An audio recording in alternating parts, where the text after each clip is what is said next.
నేను మాట్లాడడం జరుగుతుంది. ఇక్కడ ఒక మతాన్నో లేదంటే ఒక వ్యవస్థనో వేరే విధంగానే కాదు, కానీ ఆ పర్టిక్యులర్గా పవన్ కళ్యాణ్ గారి మీద ఇట్లాంటి వివాదాస్పద వ్యాఖ్యలు చేసిన చంటి దొర అనే వ్యక్తి మీద అయితే నేను మాట్లాడుతాను. దయచేసి కొంచెం నాకు ఎండలో తిరిగి ఉన్నాను, ఎవరు కూడా ఒక 10 నిమిషాలు మాట్లాడినవద్దండి, నేను అవసరమైతే ఇది మాట్లాడేసుకొని వెళ్ళిపోతాను. అయితే ఈ చంటి దొర అలియాస్ డేవిడ్ కెన్నడీ అండి. వీళ్ళ నాన్నగారు వృత్తిరీత్యా కానిస్టేబుల్గా చేసి ఎక్స్పైర్ అయ్యారు. వీళ్ళ బ్రదర్ ఏమో అమెరికాలో ఉంటున్నారు. ఇతను ఒక పెట్రోల్ పంపులో గుమస్తా. ఇతను హిందుత్వం నుంచి వాళ్ళ రోజున క్రిస్టియానిటీకి మారి చర్చి పెట్టుకున్నాడని చెప్పేసి అని అన్నారు. కానీ ఆ చర్చి స్థలం కూడా కబ్జా చేసి ఇవాళ చర్చి నడుపుతున్నాడని చెప్పేసి మాకు తెలిసిన విషయం. వడ్డీ వ్యాపారం చేస్తున్నాడు, 2 చేతుల్లో సంపాదిస్తున్నాడు. ఇంతకుముందు వైసీపీ హయాంలో కూడా వైసీపీ కార్యకర్తలాగా పార్టీ ప్రచారాలు చేశాడు. ఒక మద్యం కేసులో కూడా మద్యం సీసాలు పట్టుబడితే ఇవాళ రోజున కూడా ఆ కేసు ఇప్పటికీ నడుస్తూనే ఉంది. కొంతమంది నాయకులు కూడా అండదండలతో పాటు మనోడు నడుచుకుంటున్నాడు. అదేవిధంగా పవన్ కళ్యాణ్ గారి మీద ఇటువంటి వ్యాఖ్యలు చేసిన తర్వాత అంటే ఈ వ్యాఖ్యలను ఏ విధంగా చూడాలంటే అండి, సంఘ విద్రోహులుగా చూడాలి. ఇటువంటి మనం రాజ్యాంగబద్ధంగా వెళుతున్న ప్రజాస్వామ్యంలో మనం బతుకుతున్నాం. ఇటువంటి చోట 2000 సంవత్సరాల క్రితం సనాతన ధర్మం ఎలాగుంది, 2000 సంవత్సరాల క్రితం సనాతన ధర్మం ఎలాగుంది అనేది నువ్వు తెలుసుకున్నవాడు అయితే నువ్వు మతం మారు. ఇంకోటి, నీ మతం ఇప్పుడు క్రిస్టియానిటీకి మారిన తర్వాత ఇప్పుడు వరకు నీ క్యాస్ట్ సర్టిఫికెట్లో కూడా క్రిస్టియానిటీ అని పెట్టుకోవాలి, అదే హిందువుగా నువ్వు మార్చుకొని వెళ్తున్నావు. గుర్తులు, చిహ్నాలు, శిలాపలకలు, ఆలోచనలు నికరం, నిర్దిష్టం. ఈ విషయంలో సనాతన ధర్మం గురించి మాట్లాడమంటే ఏ విధంగానో మాట్లాడచ్చు. ఎందుకంటే సనాతన ధర్మం గురించి ఇప్పుడు కాదు, 3300 సంవత్సరాల క్రితం సింధు నాగరికత అనేది ఒకటి ఉంది. దాని ప్రకారంగా ఇప్పటికీ ఈజిప్ట్, యూరోపియన్, థాయిలాండ్, బర్మా దేశాలు ఇట్లాంటి దేశాల్లో ఇప్పటికీ కూడా సనాతన ధర్మం తాలూకా చిహ్నాలు, శిలాపలకాలు, కొన్ని గుర్తులు కూడా ఉన్నాయి. దానిలో భాగంగానే ఇవాళ రోజున పవన్ కళ్యాణ్ గారు అంత పునరాతనమైన హిందుత్వం ఎప్పటి నుంచో పెట్టుకున్న సనాతన ధర్మాన్ని ఆయన లేవనెత్తారంటే ప్రధాన కారణం ఏంటంటే 2019 నుంచి 2024 వరకు రాష్ట్రంలో జరిగిన దుశ్చర్యలు కానీ, దాడులు కానీ, గుళ్ళ మీద దాళ్ళు, విగ్రహాల మీద దాళ్ళు కానీ, రామతీర్థం లాంటి గుళ్ళో శ్రీరాముడు వారి తల శిరచ్ఛేదనం చేసిన విషయం కానీ, లేదంటే అంతర్వేది రథం తగలబెట్టిన విషయం కానీ ఇవాళ వరకు ఎవరికి శిక్షలు పడలేదే. పిచ్చోడు అన్నారు, తేనెతుట్ల వల్ల తగలబడిపోయింది అన్నారు. అట్లాగే పిఠాపురంలో దేవతామూర్తుల మీద అశుద్ధం పూసిన దాఖలాలు మర్చిపోయారా? ఒక మనిషి అంటాడు పక్క రాష్ట్రంలో డిప్యూటీ సీఎం వైరస్తో పోల్చాడు హిందూ ధర్మాన్ని. ఇట్లాంటివన్నీ పవన్ కళ్యాణ్ గారు చూసే సనాతన ధర్మం ఉన్నారు. పవన్ కళ్యాణ్ గారిని ఇప్పటి వరకు కూడా ఒక కులానికో ఒక మతానికో ప్రతిపాదించే బయట దుశ్చర్యలు జరుగుతున్నాయని చెప్పేసి మేము గట్టిగా చెప్తున్నాం. ఎందుకంటే ఇదే కోనసీమ జిల్లాకు సంబంధించి ఇదే అంబేద్కర్ కోనసీమ జిల్లా పేరు మార్చినప్పుడు జగన్మోహన్ రెడ్డి గారు రాష్ట్రంలో దళితులకి, కాపులకి ఎన్ని గొడవలు పెట్టాలని చెప్పేసి చూసిన దాఖలాలు మేము ఎన్నో చూసాం. ఇవాళ రోజున నేను ఇంతదిగా నేను వచ్చి మాట్లాడడానికి ఈ డిబేట్ అయిపోయిన తర్వాత కూడా నేను రానని చెప్పొచ్చు. కానీ ఆఖరి క్షణంలో ఈ 10 నిమిషాల సమయంలో ప్రజలు తెలుసుకోవాల్సింది చాలా ఉంది. ఈ సమయంలో కూడా మనం నోరెత్తపోతే కరెక్ట్ కాదన్న ఉద్దేశం మీద నేను ఇవాళ రోజున వచ్చి నా గొంతు నేను ఇట్లా కదా మీడియా ముఖంగా నేను వివరిస్తున్నా.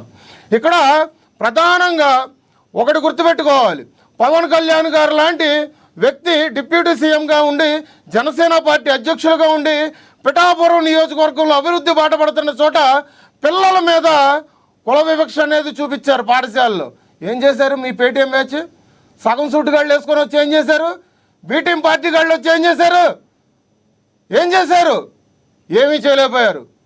దానికి మేము చాలా పారదర్శకంగా, చాలా సున్నితంగా మేము చాలా స్పందిస్తున్నాం. కానీ ఇదే విధంగా మేము వెళ్తూ ఉంటే కనుక, ఇదే విధంగా మేము వ్యాఖ్యలు చేసుకుంటూ మేము చూసుకుంటా ఉంటే కనుక ఖబర్దార్ చెప్తున్నాను, ఇవాళ రోజున మీకు కొంత 11 సీట్లకి మిమ్మల్ని పరిమితం చేసిన వాళ్ళు రేపొద్దున జనాలు ఇంట్లో నుంచి బయటికి లాగొచ్చి కొడతారు. ఇది ఏ పార్టీకి సంబంధించింది కాదు. ఆ పాస్టర్ ఎవరైతే సార్ నేను చెప్పింది మీరు పూర్తిగా వినలేదు. వైసీపీకి గతంలో ఉన్నాడు ఆ మనిషి. ఓకే, అర్థమైందా? ఆ మనిషి వాళ్ళ రోజున అంటే నేను ఈ మాట నేను పర్టికులర్గా ఎందుకు ఇంత గట్టిగా గొంతెత్తి మాట్లాడుతున్నానంటే, అతను అరెస్ట్ అయితే బజరంగ్ దళ్ వాళ్ళు కానీ, జనసేన వాళ్ళు కానీ, బీజేపీ వాళ్ళు కానీ వెళ్ళి కంప్లైంట్ చేసినప్పుడు 228, 229 ప్రకారంగా మేము తీసుకున్నాం అన్నారు. ఆ సెక్షన్లో అసలు బిఎన్ఎస్ ప్రకారంగా అసలు లెక్కకే రావు. కానీ మీకు పంపించింది ఉంది కదండి, అది కొంచెం పెద్ద చేయండి సార్ ఒకసారి. చేస్తున్నారు, ప్లే అవుతుంది. పైన సెక్షన్లు ఉంటాయి చూడండి, దాంట్లో 192, 196 అని చెప్పేసి బార్ 2 అని చెప్పేసి ఉంటుంది చూడండి. మీరు మాట్లాడండి. ఆ సెక్షన్లు కూడా అసలు లెక్కలోకి రావు సార్. ఈ 7 సంవత్సరాల లోపు శిక్షార్హులు అయితే 41A ప్రకారంగా వాళ్ళ రోజున దర్జాగా బయటకు వచ్చేయచ్చు. దాని ప్రకారంగా 41A సెక్షన్ ప్రకారంగా ఒక 20 మంది పాస్టర్లు ఆయనకి మద్దతుగా తెలిపి పోలీస్ స్టేషన్ నుంచి రాత్రి తీసుకెళ్ళిపోయారు. ఏం సార్ ప్రజాస్వామ్యంలో ఎట్లాగుంది సార్? ఇవాళ రోజున నేను ఇంత గట్టిగా మాట్లాడుతున్నానంటే, నిన్న సాయంత్రం మేము డ్రంక్ అండ్ డ్రైవ్ టెస్టులు ప్రకారంగా మేము పోలీస్ స్టేషన్ రెక్కి నిర్వహిస్తున్నామండి. మీరు ఎఫ్ఐఆర్ అడిగారు, నేను పంపిస్తానన్న ఎస్ఐ ఇప్పుడు వరకు నాకు ఎఫ్ఐఆర్ పంపించలేదు.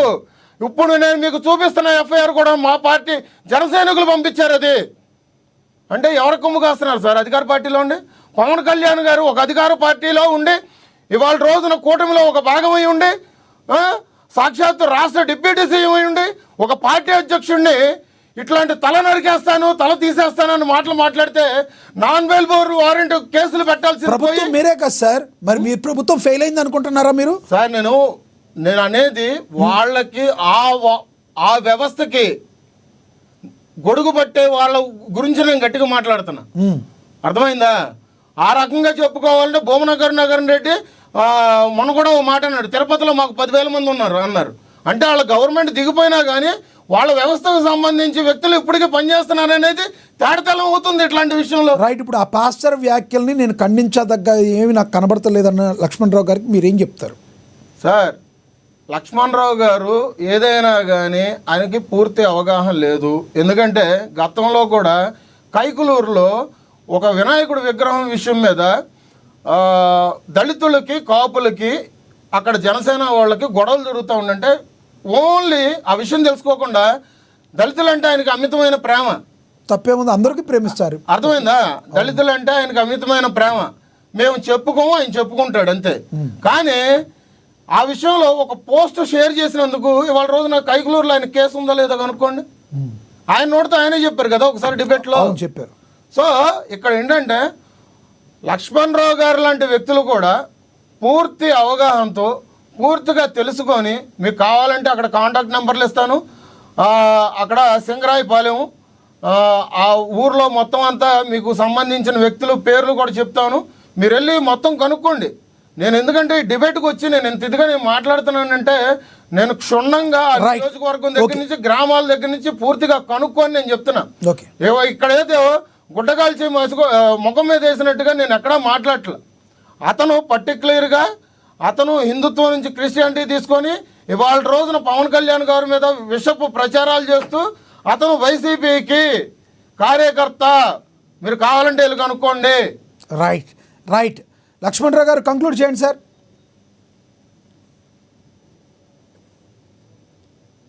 లక్ష్మణరావు గారు మీ వాయిస్ మ్యూట్లో ఉంది సార్, చూడండి. లక్ష్మణరావు గారు చెప్పండి, కంక్లూడ్ చేయండి. ఇప్పుడు మన యూట్యూబ్ ఛానల్ చూస్తే చాలా మంది శివశక్తి అని పేరు, లేకపోతే ఇంకోటి పేర్లు, చాలా హిందూ ధర్మాన్ని కాపాడు పేర్లు అన్ని పెట్టి వీడియోలు చేస్తుంటారు. వీళ్ళు తిట్టడం, వాళ్ళు తిట్టడం, వాళ్ళ మీద కూడా చర్యలు తీసుకోవాలి కదా. మన భారతదేశంలో నిత్యం కూడా అందరు దట్టు మన ఆంధ్రప్రదేశ్ లో మరీ దారుణంగా తయారైంది. ఎంత దారుణంగా అంటే దేవుళ్ళ యొక్క వాళ్ళ తల్లిదండ్రులు, అంటే దేవుణ్ణి ఎవరినైతే మనం దేవుడిగా పూజిస్తామో వాళ్ళ తల్లిదండ్రులు, వాళ్ళ పిల్లల గురించి, వాళ్ళ గురించి వికృతి శాస్త్రం, అంటే క్రిస్టియన్స్ మీద హిందువుల మీద క్రిస్టియన్స్ మీద మైనార్టీ వర్గాల సంబంధించిన వీళ్ళందరూ కూడా రోజుకి మాట్లాడుకుని వీడియోలు చేస్తూ ఉన్నారు. వాళ్ళ మధ్య నీ చర్యలు తీసుకోవట్లా. అది ఎవరో చెప్పాను, దాస్ అన్న వ్యక్తి ఎవడో బోర్డుకుంటూ వేసుకొని వెనకాల సంచి పెట్టుకుని వెళ్తుంటాడు. అది ఎంత దారుణంగా తిడతాడంటే ఎవడిచ్చాడంటే వాడికి రైట్. ఆ వ్యక్తి మీద ఎందుకు చర్యలు తీసుకోవట్లా? ఆడనకతలు ఎవరున్నారు? ఆడనకతలు ఎవరుండి నడిపిస్తూ ఉన్నారు? అంటే మెజార్టీ పీపుల్ హిందువులు ఉన్నారు కాబట్టి నువ్వు ఇతర గంధ అంటే బైబిల్ గురించి ఖురాన్ గురించి నీకు నచ్చినట్టు నువ్వు మాట్లాడితే చెల్లిపోద్దా అంటే అలాంటి వాళ్ళు ఎవరు ఎంకరేజ్ చేస్తారు లక్ష్మీనాథ్ గారు? అది కూడా తప్పే కదా.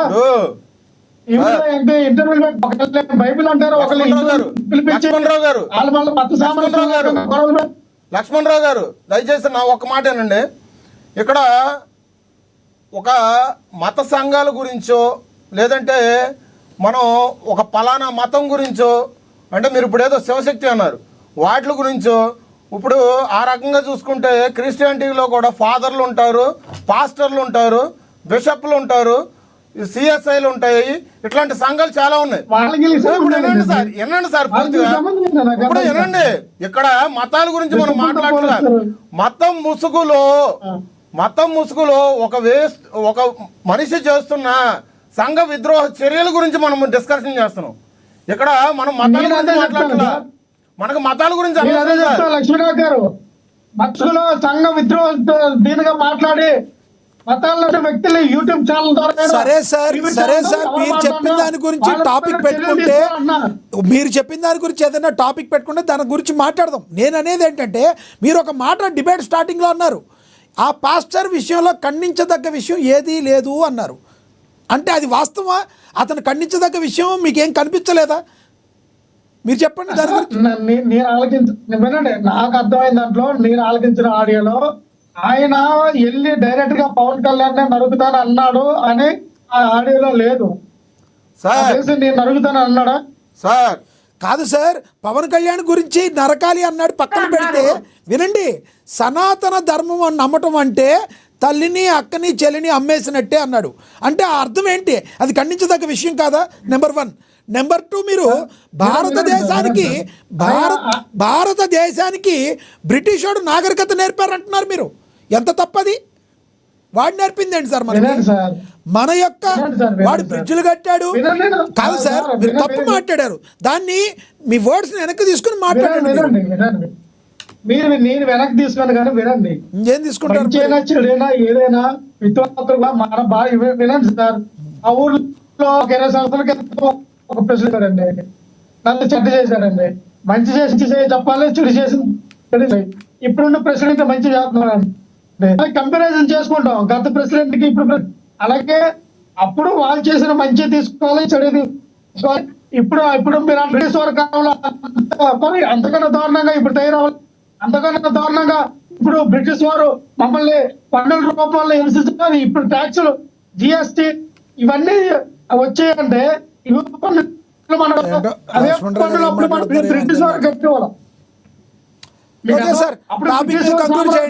ఇక సమయం అయిపోయింది కానీ కాదు సార్, ఇవన్నీ మాట్లాడేది కాదు. ఈ రోజు